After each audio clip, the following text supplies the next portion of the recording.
Hi, it's time for another verb of the day. Today's verb is tow.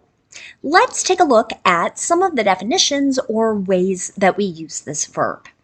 The first way you're likely to hear tow used is in connection to either motor vehicles or boats. And so it's where one motor vehicle or a boat pulls another vehicle or a boat. And they're pulling them because they're connected with some sort of rope or chain or other sort of tool. A second way you might hear tow used is to mean to pull someone or something along, and they're generally kind of behind you. So that same sort of idea, like the first definition, but this time we're talking about people and maybe objects. You should know that tow is a regular verb. To make the progressive tense, all we're going to do is add ing to form towing. Now, I've had some students in the past ask me, hey, wait a minute, Katie, T-O-W looks like a consonant, vowel, consonant, so why aren't we doubling that last consonant? Well, here, the O and the W together are making our vowel sound, right? So the W here does not make a consonant sound, and that's why we're not doubling it. Our past tense and participle forms of the verb are going to be made by adding ed. Our base verb, tow, ends in a vowel sound. It's that long O sound. So our past tense ending is going to make a D sound, but we're not adding an extra syllable. So it should sound like this. Towed, towed. Okay. Now let's look at some additional ways that we can use this verb in connection to phrasal verbs. You're going to notice here that the three examples I have for you very much connect back to that first definition we looked at. So the first way you might hear tow used as a phrasal verb is tow away. So here we're taking some vehicle or boat by pulling it with another vehicle or boat. An example sentence with this phrasal verb might be, your car will be towed away if you park there. Okay, so again, that idea, it's going to be pulled away from this particular place. Another phrasal verb you might hear is tow in or tow into. So here we're talking about bringing some vehicle into a particular place. And again, we're doing it by pulling it with another vehicle. An example of this, we're going to tow your car into the nearest garage for repairs. Okay, so maybe you've had trouble and now you have a tow truck, right? A truck that pulls other vehicles that are unable to drive or move forward, right? This driver is telling you they're taking your car to the nearest garage. The last phrasal verb you might hear is to tow out or tow out of. This means to bring some vehicle out of a particular place. And of course, we're doing that by pulling it with another vehicle. An example of this, the truck will be towed out of the ditch once the weather improves. Now, sometimes this happens a great deal in winter months where there are ice storms, snowstorms, many vehicles go off the road, so they need to be pulled out of the ditch or other places, but we usually have to wait until the weather is better and it is safer to do that. Now, let's look at using our verb of the day in some more sample sentences. Today, we're going to focus on talking about ability. And there are two ways we can do that. We can talk about ability with a modal. So that's going to depend on our verb tense. And you can see here, we're going to talk about past ability. We're going to talk about present ability. And we're going to talk about future ability. So we can use a modal or we can use be able to and our base verb. So we'll look at some examples. Let's start by looking at past ability. Our modal to talk about past ability is going to be could, and after that, we're going to use the base verb. For be able to, we need to use a past form of be. So that's going to be was or were, depending on what our subject is. So I have two sentences here. The meaning is going to be the same. I'm just trying to show you two different ways to say it. So an example here, they could tow him out of the ditch.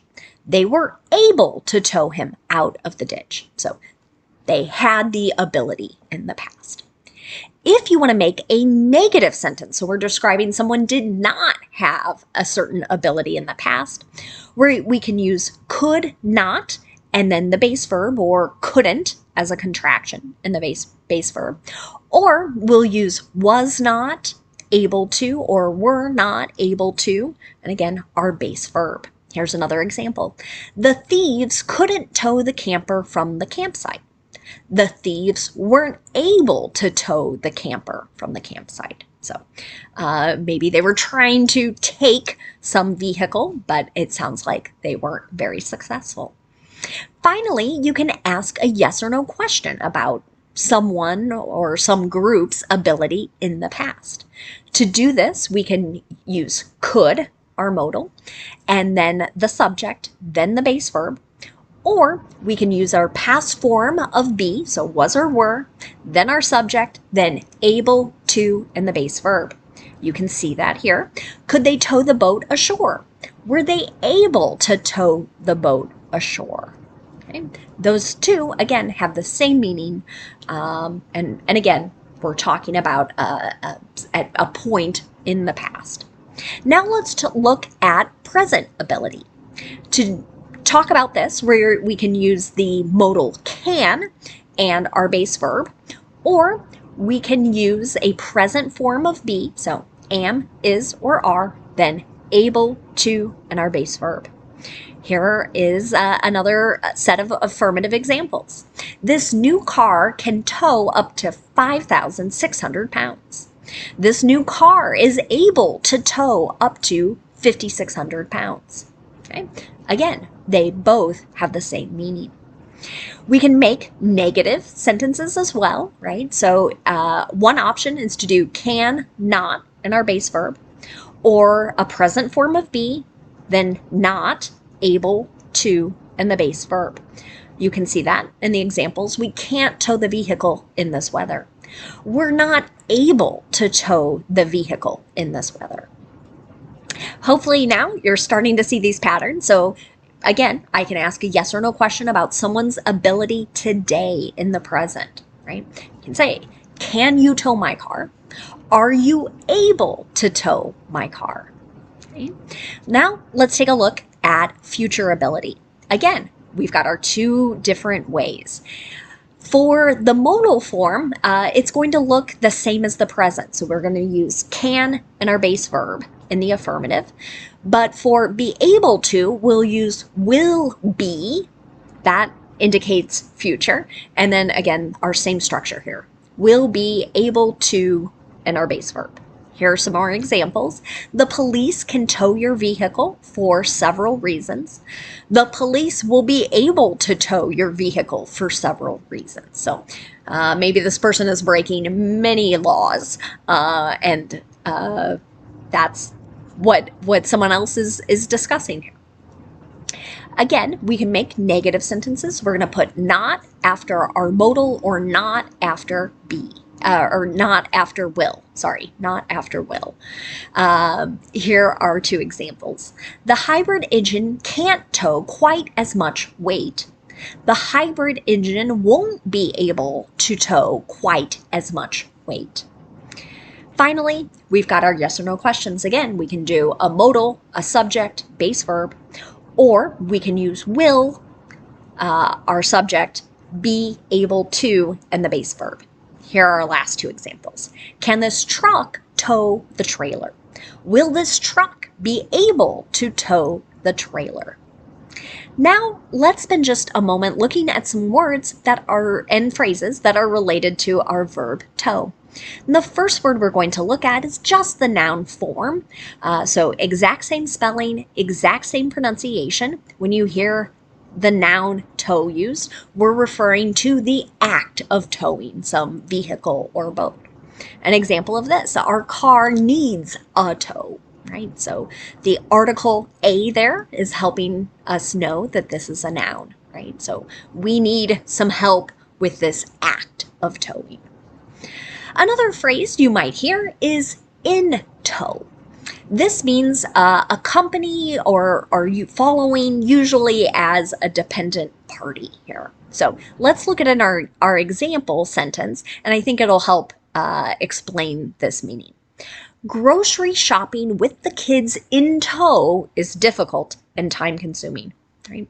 So this is a statement I think many parents might say or think from time to time. So what it means is having your kids accompany you to the grocery store, and sort of this idea you've got to pull them along with you, right? It's difficult and it takes longer than if you were just alone.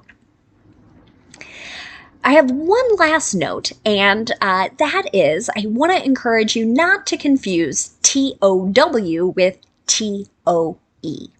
Both of these words have the exact same pronunciation. However, TOE has a very different meaning, right? So here we're referring to one of the 5 digits that are at the end of the human foot. So an example of this, I have a splinter in my big toe, right? So here, this person is clearly talking about a part of their foot. They are not talking about bringing anything along or pulling another vehicle or object. Thanks so much for watching today's video. I hope you have a great day.